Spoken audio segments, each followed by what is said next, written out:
you, Roger. Good morning. How y'all doing? Where are my fifth graders at? Last time I preached in here was August, and I had the fifth graders raise your hand. Where are you? Right here? Okay. You guys made a promise to me back in August when school started about behavior and not going to the principal's office like I did so often. Is that going well? Are we keeping things up? Okay, good. I hope so. You guys gotta. I'm watching you. I'm paying attention. I know what's going on here. As the worship service has prepared us so well this morning, our text is Luke 15:11 through 32. It's also known as the parable of the lost son or the parable of the prodigal son. I have always loved this story.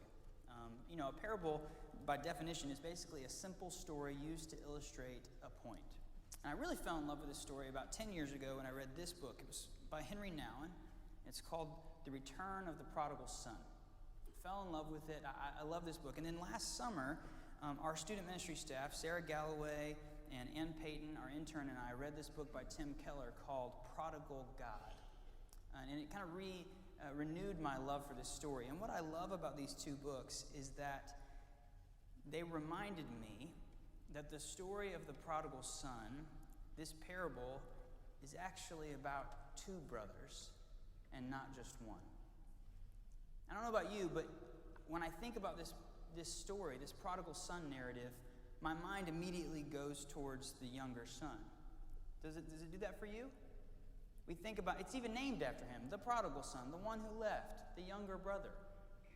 But really this story is about two sons. That's why the title of this sermon, if you noticed, is called Prodigals, plural. And that's because we're going to look at both of them this morning. And my hypothesis is this: the reason we think about the younger son is because it's probably a little bit more comfortable for us to focus there. And we're going to look at why that is this morning. But before we dig into the text that Connor and Spencer read for us, I want to point out the first two verses of chapter 15. It's just two short verses. I'm reading from the ESV, but this really sets the stage for the context here of how Jesus is telling this story. Luke 15, verses 1 and 2. Now the tax collectors and sinners were all drawing near to him. And the Pharisees and the scribes grumbled, saying, "This man receives sinners and eats with them." So the scene is set. The sinners are all gathered around Jesus, and he's telling them this story. There's actually a couple of other stories leading up to this one. And over in the corner, the Pharisees, the established religious leaders, are just kind of keeping their eye on him. They're looking down on them. This is very important. I'm going to kind of leave it there for a minute. We're going to come back to this, all right? But let's first focus on these first few verses. There's part A and part B of this story. Part A is about this younger brother, this younger son. I won't reread the whole thing since Connor and Spencer read it for us. But initially, as we read this story and we start digging in, you think about the context, right? Jesus is speaking to people in first century Jewish culture in Israel. This story for them, as it should be for us, would have been shocking in several moments. And it starts right at the beginning. In verse 12, it says that this younger son goes to his father and says, "Father, give me my share of the property that is coming to me." Now, when does a child normally receive their parents' estate? When they die, right? This younger son, in the very beginning of the story, shows up and he says, "Dad, I wish you were dead. Or I wish you would hurry up and die. I want what's coming to me." This would have been shocking. I can imagine these people, even the sinners, gathered around Jesus. One of them looks at the other one and says, "Oh, this kid is about to get it." But that's not what happens, is it? And this is the second shocking moment of this story, is that the father actually complies. In the second half of verse 12, it says quite matter-of-factly that he divided his property between them. And the weight of this is truly felt. You know, this was written in Greek. And in the Greek language, the word here for property is bios, which means life. The father divided his entire life between his two sons. It's shocking. And it gets worse. In verse 13, it says that the younger son takes off for a distant land where he squandered his property, his father's life. He squandered it in reckless living.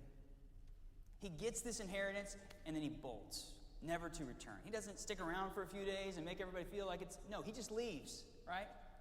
And you see the words that Luke uses, that Jesus uses? Squandered, reckless. This is, in fact, if you've ever wondered, the definition of what it means to be a prodigal. A prodigal is a reckless spendthrift, someone who spends recklessly. And that's the younger son. He leaves home, he leaves the father, and he sets out on this reckless spending spree. And this is where, in each of these stories, obviously the parable is a story with a point. And so there's a moment where we have to start looking inward and saying, what am I supposed to learn from this, right? And I believe this. Anytime that we try to find our identity, our life, our happiness, whatever it is, in anything outside of the Father, we are taking the same action as this son. We are leaving home. We are leaving the Father. And I think we've all been there to some extent. We relate to this story. We've all sought our own pleasure in ourselves or in things outside of God. And I don't know about for you, but for me, the reality of this each and every time is that whenever I find myself in a season or a week or an era of looking for this for myself away from God, I always find myself moving towards a life of brokenness, a life of emptiness. Have you ever felt that? Have you ever felt that emptiness that happens when you're away from the Father? The younger son sure did. In verses 14 and 16, it says that he spends it all. Of course he does. And then a famine hits. Things start to get really bad.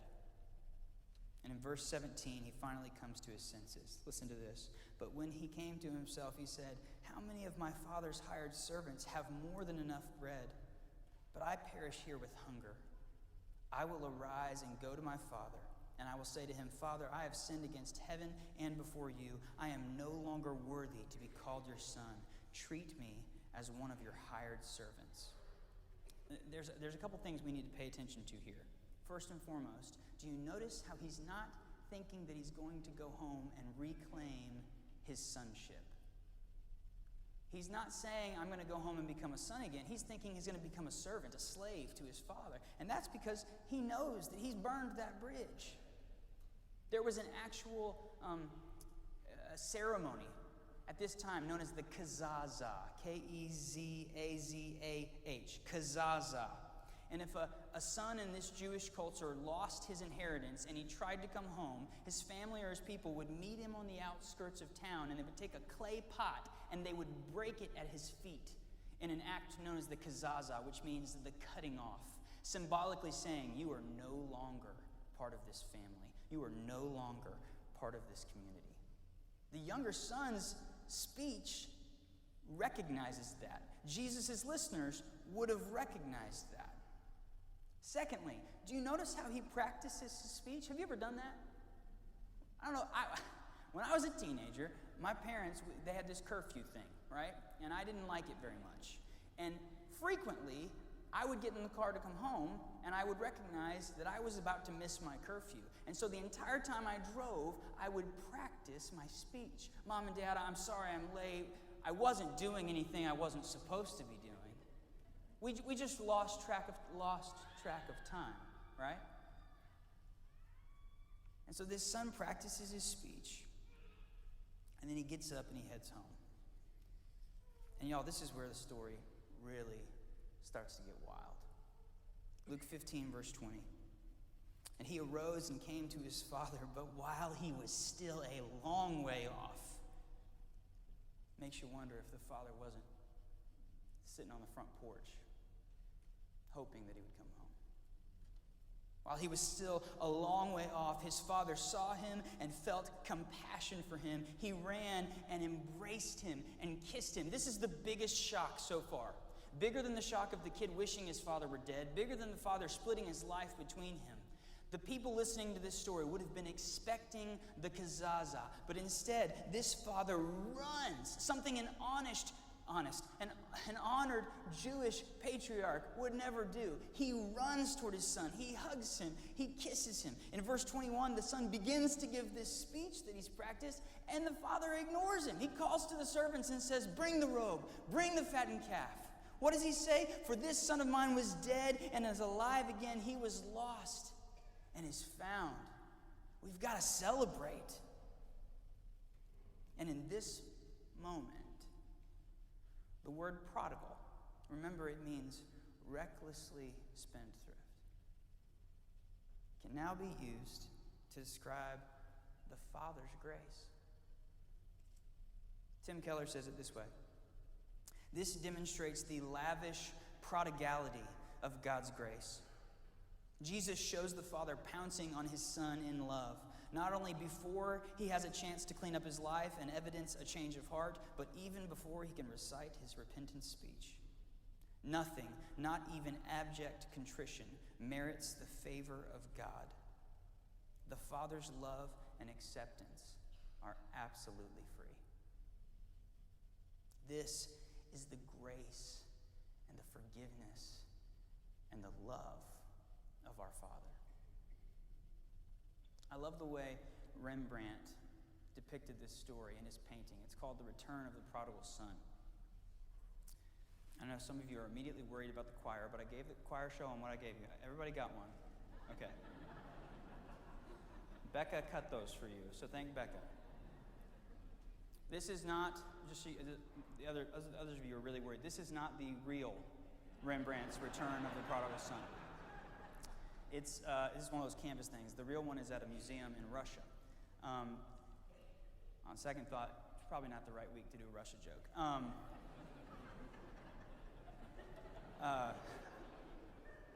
Look at how Rembrandt depicts this moment. You have this father with his red robe looking so regal and honored. And then this son right here, he's got a shaved head. He's got these rags that are torn. There's holes throughout him. One shoe is broken. The other one has completely fallen off. The juxtaposition of these two people, they don't belong together. This man does not belong to this man. He can't be his son. And yet, we see him with his father's arms lovingly wrapped around him, leaning into his father's chest. This younger son came home and he found grace and forgiveness and love, and he found rest in the arms of his father. Do you see why we love this story? We recognize it in ourselves, but it's a true picture of the gospel. That we are wrong, that we are broken, that we seek our own fulfillment, that we are all sinners in need of the prodigal grace of our Father, and when we come home, we find the rest that we're looking for. It's a beautiful story. The sermon could end there, and oftentimes our sermons do end there.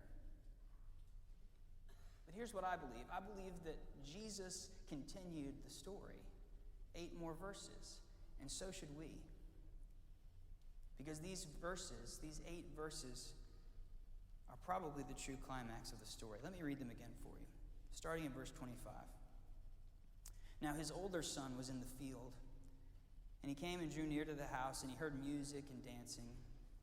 And he called one of the servants and asked what these things meant. And he said to him, "Your brother has come, and your father has killed the fattened calf, because he has received him back safe and sound." But he was angry and refused to go in. So his father came out and entreated him, but he answered his father, "Look," not father, not respect, "look. These many years I have served you, and I've never disobeyed your command. You never gave me a young goat that I might celebrate with my friends. But when this other son of yours came home, and who has devoured your property with prostitutes, you killed the fattened calf for him." And he said to him, "Son, you are always with me, and all that is mine is yours.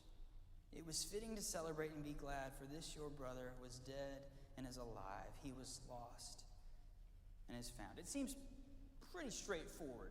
He comes home, he sees what's going on, he's not happy about it. But just like part A, there's some shocking moments to this story. In part A, we're supposed to be shocked by the request for the inheritance. Shocked again when the father gives it to him. Shocked big time when the father welcomes this younger son home in love. And in part B of the story, the first moment of shock is in verse 28. When the older son refuses to go in, it says the father goes out and begs him. This is something, again, that an honored Jewish patriarch would not do. He's not going to leave the party that he's throwing, and he's definitely not going to go out and beg someone to come in. Especially the way this son is treating him, with disrespect. More than likely, a servant would come in and say, sir, your other son is home from the field, but he's pretty upset, and he's refusing to come in. And the father would have said, well, then drag him in here. I don't care. Or maybe he would have said, fine, leave him out there. That's his problem. But once again, Jesus reminds us that this father is different. Do you see how Jesus is drawing a parallel between these two sons? The father had to go out to both of them. They both needed to be invited back into this home, back into this party. These two sons are more alike than they may seem. They both had their vices. One's was just more obvious than the others. Have any of you seen this new show on NBC called This Is Us? It's got a bunch of awards and things. It's only been on for a few months. There's this character named Randall. And in episode 2 of the show, Randall's father and his wife are sitting at the kitchen table, and they're talking about Randall, and he's not there. And the father says, he's a good man. And Randall's wife says, no, he's not good. He's perfect. And she gives this great speech about how great of a man Randall is. He's a great father. He's a great husband. But when she ends, she says, but he's not without his vices. His vice is his goodness. Y'all, that's the older son in this story. He stayed home. He followed the rules. But Jesus is making it clear that he did it for himself, not for his father. If the younger son's sin is categorized as self-indulgence or self-fulfillment, the older son is guilty of self-righteousness. Tim Keller again says this, neither son loved the father for himself. They both were using the father for their own self-centered ends. This means that you can rebel against God and be alienated from him either by breaking his rules or by keeping all of them diligently. Y'all, sin is not just breaking the rules, it is putting yourself in the place of God. And so once again, we have to ask ourselves, what is this telling us about us? Do we obey God because of what it gets us, or to get God himself? Do we serve the poor? Do we tithe? Do we come to church because we love God, or so we can feel good about ourselves and pat ourselves on the back? Are we surrendering our lives to God, or are we trying to control him with our goodness? Is goodness our vice? We have to ask ourselves that. Because Jesus is showing us that both of these sons place themselves above the Father. And which condition is more perilous? To know that you're wrong, or to be completely oblivious to it? Thankfully, the Father responds to both with a prodigal grace. He goes out to both of his sons. Now let's go back to Rembrandt's painting. In the story, when the younger son comes home, it's just this intimate moment between a father and a son. But we see other people in this painting. There's actually someone in this upper left corner, a shadowy figure, and then there's a couple people down in here. And then our attention is kind of drawn to the right side of the painting, to this man on the far side. He's got a really nice red robe. He's got a staff, big old Duck Dynasty beard. When you think about it, he kind of looks like the father a little bit, doesn't he? It's because this is the older son. Now, the text doesn't say that he was there for this moment, but art historians believe that Rembrandt altered the narrative a little bit so he could get the whole story into one painting. And do you notice where Rembrandt places the older son? Looking down. Not only on his brother, but on his father. Okay. Does this moment feel familiar to anyone? I told you we're going to read these first two verses and we're going to come back to it. Let's read it again. Luke 15, 1 and 2. Now the tax collectors and sinners were all drawing near to him, and the Pharisees and the scribes grumbled, saying, "This man receives sinners and eats with them." Do you recognize it now? In this painting, Rembrandt has depicted it.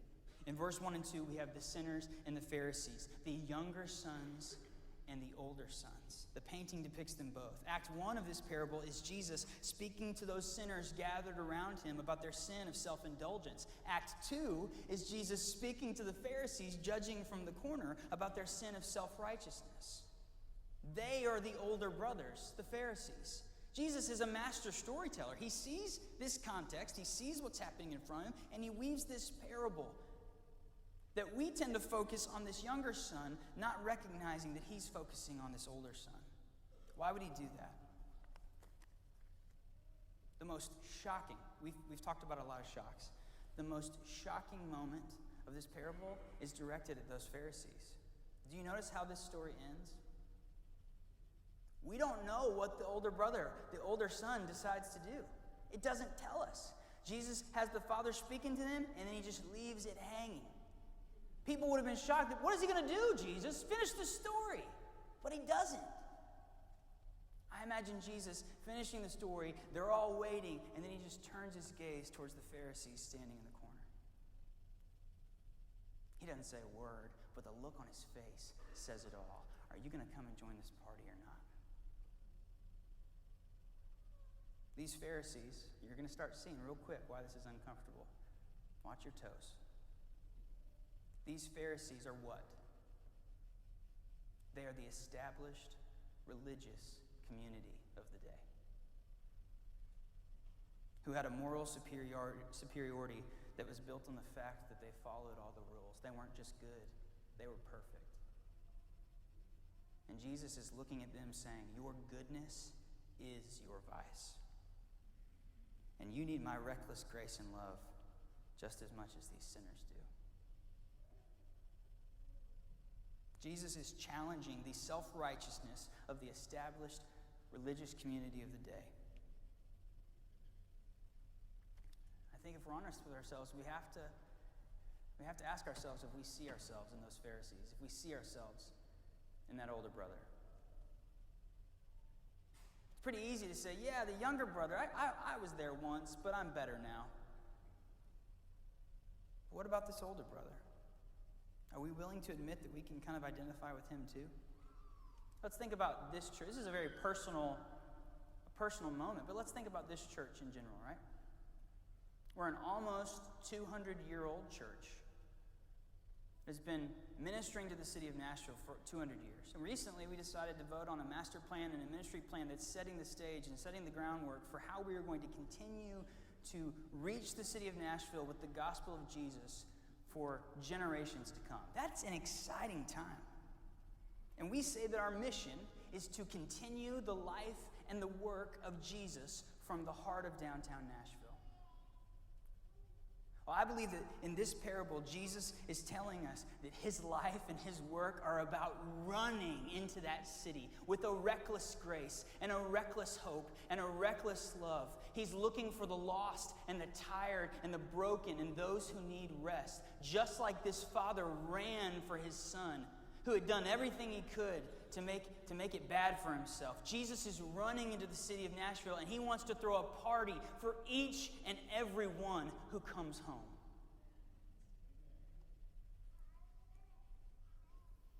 The first time I preached in this room a couple years ago, it was a senior recognition Sunday, and I'm sure you all remember it vividly and have great notes. Why is that funny? At the end of the message, I gave an invitation, and the music started to play. Very quickly, this young man stood up and started walking down the center aisle. And y'all, I'm just going to be honest, he looked kind of rough. Shaved head, black t-shirt with holes in it, big baggy jeans that were ripped up. Matter of fact, he looked a little bit like the younger son in that painting. And I saw a couple of our deacons, a couple of our men kind of like looking at each other, like getting ready. What's about to happen? And as he came down the aisle, I saw some of you, as he passed you, kind of look at him, look at each other. And Tom met him down front. He spoke to him for a minute. And then, as he turned around and sat down, I saw the back of his t-shirt. You know what it said? It said, "Here for the party." Yes, he was. Jesus is running into this city, and he's throwing a party all around us. I don't know about you, but I don't want to be the one standing outside with my arms crossed saying, "Wait a second, Jesus, this isn't the way I thought the party was going to look. I've done everything right. I've followed all the rules. I've been showing up. I've been paying my tithes. This is making me uncomfortable." And let's be honest, y'all, if I'm saying that, I'm the only one in here who has full sleeve tattoos.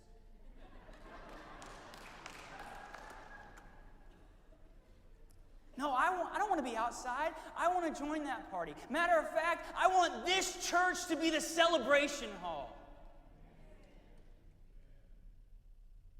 We can't do that if we're standing outside. It's not going to always look the way we thought it was going to look. And Jesus leaves this story unresolved. What is the older brother going to do? What are the Pharisees going to do? What are you and I going to do? Will we set aside our selfishness and our desire for control? Will we come home? Will we join this party?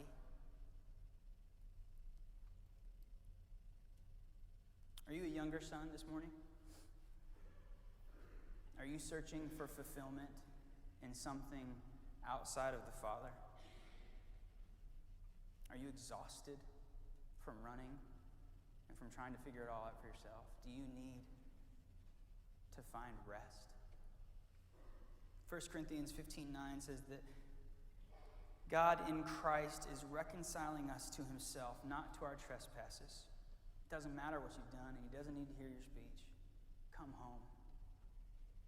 His grace and his forgiveness and his love for you are reckless. When you turn home, you're going to see him running to meet you. We're going to sing a song, and we'd love for you to come down and talk to us. We'd love to get to know you. We'd love to throw a party in your honor. Or are you an older son this morning?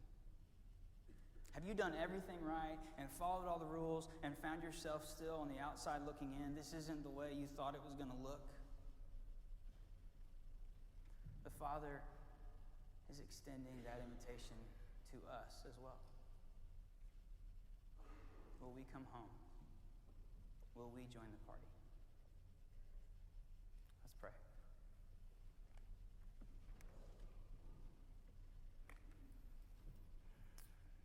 Father, I thank you that your grace and your love and your forgiveness for us are reckless. They are prodigal. I found myself in both of these sons. I confess, Father, that I recognize all too much of myself in this older son. Would you help me? Would you help us to see God, not just right here in downtown, but in our lives, in every day and every moment? Would you help us to see where you're throwing parties? And would you give us that invitation to join you? Father, we love you. We thank you for your love. Amen.